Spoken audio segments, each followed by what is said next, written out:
Halo semua, Mr. Movie di sini. Yang seperti biasa saya akan merangkum sebuah film rilisan tahun 2002 yang dibintangi oleh Jason Statham dengan judul Transporter dengan tema Action Crime atau aksi kriminal. Jason Statham sebagai Frank, mantan pasukan khusus yang kini menjadi seorang transporter atau driver pengantar segala jenis barang, baik manusia maupun benda. Kira-kira itulah sedikit premis film ini. Diawali dari sebuah basement, Frank dengan mobil kesayangannya standby, dan setelah alarm jamnya berbunyi, Frank langsung bergerak menuju sebuah bank yang ternyata klien Frank kali ini adalah sekelompok perampok. Dan saat si perampok sudah masuk mobil, Frank tidak mau bergerak dengan alasan para perampok melanggar perjanjian utama yang seharusnya 3 orang namun kini 4 orang, yang artinya beban mobil sudah bertambah dan itu berdampak dengan laju mobil tersebut. Ketua perampok sempat mengancam si Frank, namun Frank tidak bergeming dan tidak ada kompromi terhadap aturan yang sudah dia buat sendiri. Frank juga berkata kalau dia wasted maka si mobil tidak akan hidup karena mobilnya dihidupkan dengan sebuah password. Si ketua perampok yang sadar tidak punya pilihan pun rela mengorbankan anak buahnya, yang saat itu juga Frank langsung melesat dengan cepat. Dari sini juga kita ketahui kalau si Frank bukanlah driver abal-abal. Dengan kecepatan penuh mobilnya, Frank mampu melalui rintangan demi rintangan dan berhasil lolos dari kejaran para polisi. Di titik aman atau lokasi tujuan para perampok, si ketua sempat menawarkan bayaran double kalau Frank mau mengantar para perampok ke kota tujuan mereka, yakni Avignon. Namun Frank menolak karena hal itu sudah di luar kesepakatan awal. Para perampok pun menghargai keputusan Frank dan menggunakan jasa driver lain.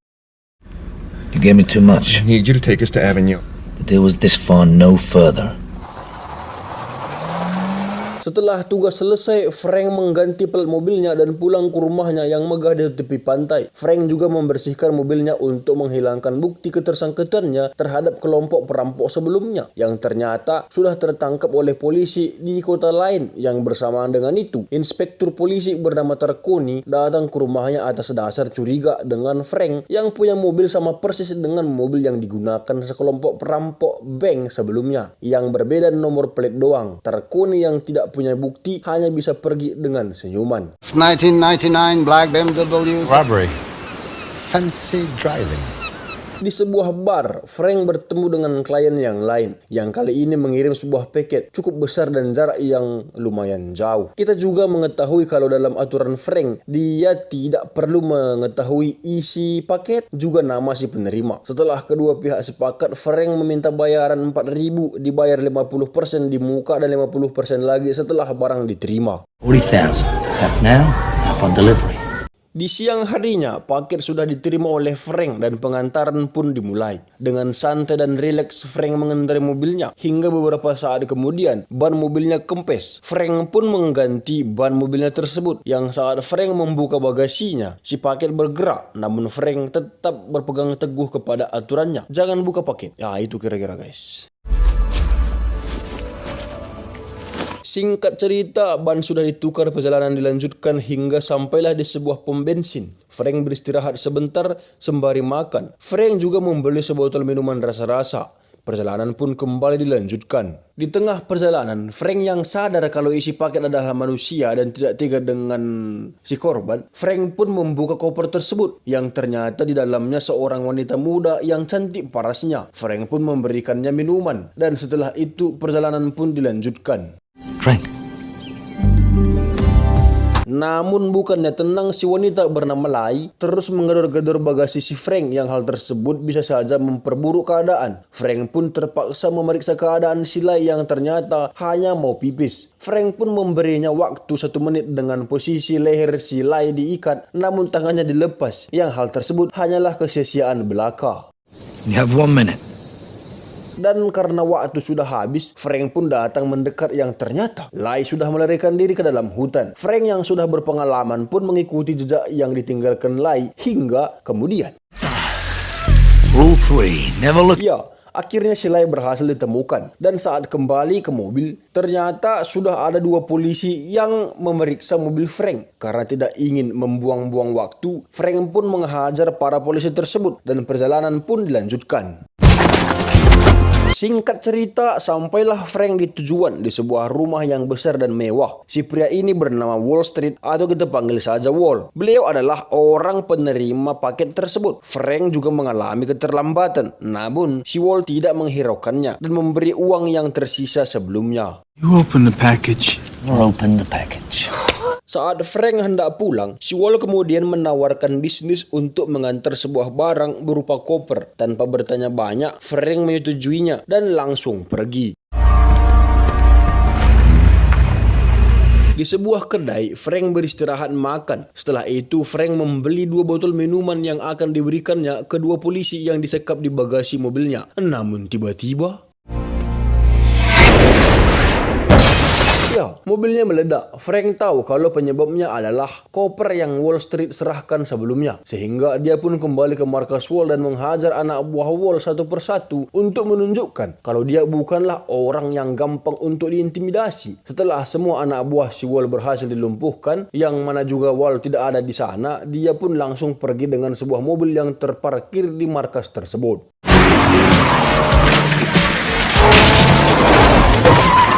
Di saat sedang fokus mengendarai mobil tersebut, tiba-tiba Frank dikejutkan oleh Sila yang ternyata sedari tadi sudah berada di dalam mobil. Frank pun langsung mengeluarkan Silai dan meninggalkannya di tengah jalan. Namun tiba-tiba Frank berubah pikiran dan kembali menjemput Silai dan membawanya ke rumah.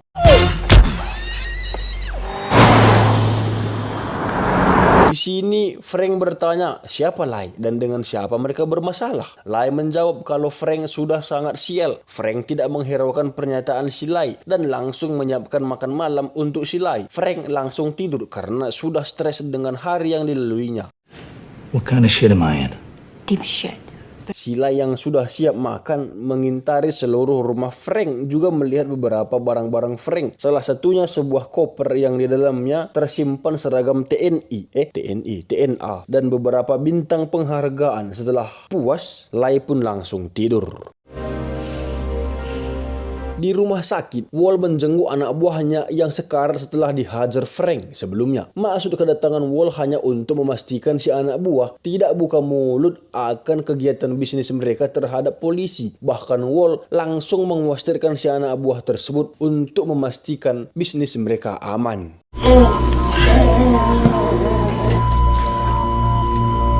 Kembali ke rumah Frank yang selama ini dia hidup sendiri, tiba-tiba ditemani seorang perempuan muda dan cantik, yakni si Lai. Lai juga sudah berperilaku manis terhadap Frank, seperti menyediakan sarapan juga sedikit hiasan di rumah Frank yang kosong. Lai yang terus mengoceh pun ditegur si Frank karena Frank sendiri lebih suka ketenangan di pagi hari. I like it quiet in the morning. Wait, I like very quiet. Sorry. Bersamaan dengan itu, Tarkoni datang dan bergabung sarapan dengan Frank. Alasan beliau mendatangi Frank adalah karena menemukan plat mobil Frank yang hancur sebelumnya. Namun Frank mengaku kalau mobilnya dicuri saat dia pergi ke sebuah supermarket. Bahkan yang mengantarkan Frank pulang adalah Silai yang mengaku sebagai kekasih Frank. Lagi dan lagi, Tarkoni yang tak punya bukti kuat pun hanya bisa pergi. Namun Tarkoni meminta agar Frank dan Silai bersedia datang ke kantornya untuk memberikan sedikit laporan ataupun hal-hal yang perlu dilaporkan. I suggest that when the two of you Lai sempat menolak ajakan Frank untuk mendatangi kantor Tarkoni. Namun tiba-tiba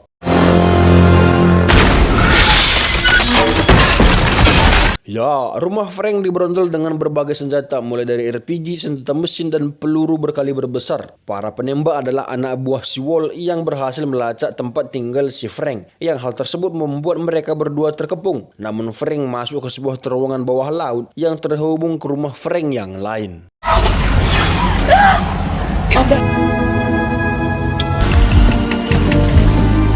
Sesampainya di rumah aman Frank dan atas kebaikan Frank yang rela mempertaruhkan nyawanya demi si Lai, hingga hal itu membuat Lai sedikit birahi sehingga mereka pun melakukan acak kulai di malam itu. Keesokan harinya Frank dan Lai pun mendatangi kantor Tarkoni. Tarkoni bertanya, penyebab rumah Frank yang kini sudah rata dengan tanah. Namun Frank menjawab kalau kejadiannya begitu cepat sehingga Frank tidak tahu bagaimana kejadiannya, katanya. Namun Tarconi tahu kalau Frank menyembunyikan sesuatu karena saat memeriksa rumah Frank yang sudah berantakan dan hancur, ditemukan ada kurang lebih 5.000 selongsong peluru, yang artinya musuh Frank kali ini bukanlah orang biasa. Namun Frank mengaku kepada Tarconi kalau dirinya tidak punya musuh. Yang bersamaan dengan itu, satu orang anak buah Tarconi memanggilnya untuk menemui komisaris. Sedangkan Lai yang melihat komputer Tarconi pun langsung membuka daftar buronan yang di sana ada wajah Wall, dan ternyata juga Tarconi keluar bukan untuk menemui siapapun, namun sengaja meninggalkan mereka untuk mendapatkan petunjuk yang kemungkinan berguna ke kemudian hari.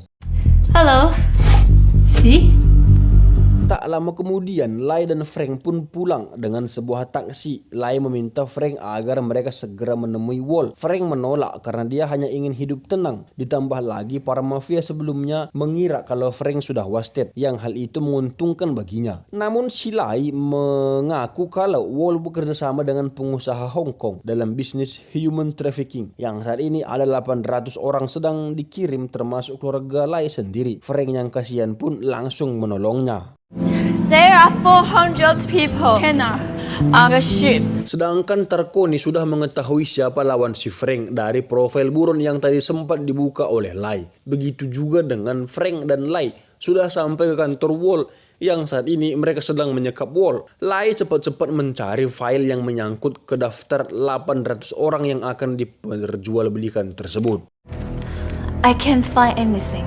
Karena data yang dimaksud tak kunjung ditemukan, Lai mencoba mengintimidasi Wall. Namun Wall tidak bergeming. Yang bersamaan dengan itu, 3 orang masuk ke ruangan Wall yang ternyata beliau adalah ayah Lai yang juga bekerja sama dengan bisnis gelap tersebut dengan Wall. Lai menyuruh ayahnya agar berhenti. Namun tiba-tiba si ayah menodong Frank dan agar segera membunuhnya. Wall pun membisikkan kalau dalam kontainer bukanlah 400 melainkan 395 yang masih hidup. Yang saat itu juga Frank dihantam sampai pengsan. Tarconi juga datang tepat waktu dan mengambil alih si Frank. In that container, only 395 made it. Frank kini sudah siuman dan sudah berada di sel tahanan. Tarconi pun menemuinya dan memberitahukan kalau Frank dituntut dalam banyak kasus. Tarconi juga bertanya penyebab Frank berurusan dengan mereka. Frank menjelaskan kalau para kelompok ini berbisnis human trafficking dan harus segera dicegah, kata Frank. Namun Tarconi yang seorang polisi jujur dengan kemampuan mereka yang lambat bekerja. Bahkan untuk menyelidiki kasus tersebut butuh 12 bulan lamanya. Namun Frank dapat menyelesaikannya kurang dari 12 jam. Namun sayangnya Frank berada dalam kurungan. You could probably resolve this case in hours.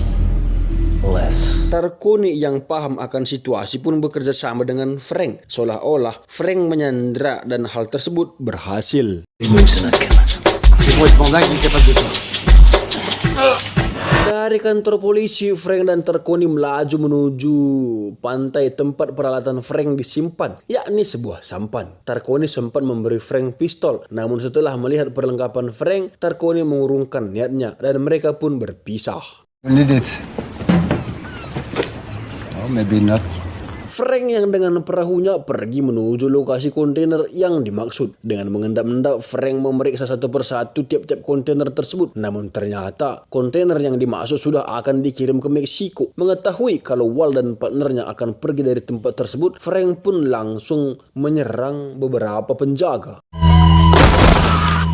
Hingga akhirnya Wall turun tangan menghadapi Frank. Pertarungan di antara mereka pun terjadi dalam menyerukan. Namun Wall yang buru-buru menyerahkan Frank ke anak buahnya. Hingga pertarungan 1 lawan 4 pun terjadi. Namun Frank yang memang sudah terlatih dalam bidangnya mampu mengalahkan mereka.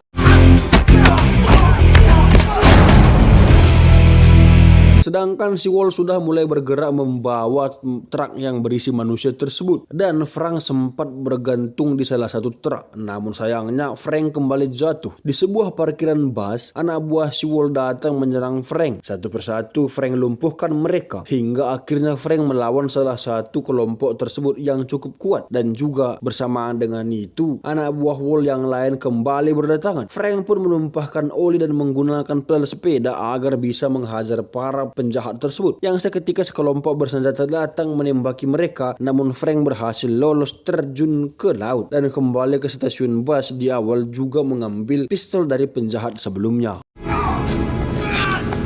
Dengan sebuah mobil tua, Frank mencoba mengejar kelompok tersebut. Namun sayangnya mobil tersebut rusak karena terlalu dipaksa melaju melebihi tenaganya. Namun Frank punya ide setelah melihat pesawat capung seorang petani. Frank pun mengancam si petani. Dan ya, mereka berdua sudah mengudara. Saat berada tepat di atas kontainer yang dimaksud, Frank pun terjun dengan terjun payungnya, juga menyuruh si pilot menghubungi Tarconi. Dengan segala upaya, akhirnya Frank berhasil mengambil alih kemudi dan melemparkan si penjahat tersebut ke jurang. Tidak sampai di situ, Wall juga berhasil masuk ke tempat Frank berada, sehingga pertarungan mereka yang kedua pun dilanjutkan. Dan kali ini dengan brutal, Frank menghantam si Wall tanpa ampun. Begitu juga balasan dari Wall sehingga Frank terjatuh dari truk tersebut. Namun atas bantuan sutradara, ternyata Frank berhasil selamat dan berada di bagian bawah truk. Namun ayah Lai mengetahui hal tersebut dan hendak menembakinya. Untungnya si Frank berhasil melempar si supir bapak Lai ini dengan sebuah kunci roda, yang hal tersebut sangat tidak masuk logika.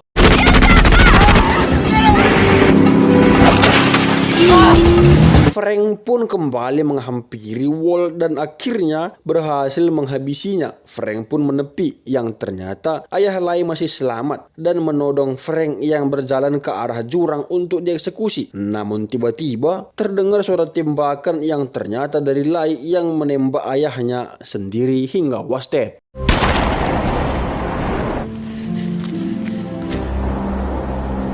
Semua kekacauan tersebut pun selesai. Kedua penjahat was dead. Lai dan Frank selamat. Seluruh korban human trafficking berhasil diselamatkan. Tarconi dan anak buahnya pun berdatangan dan mengambil alih TKP. Film pun selesai.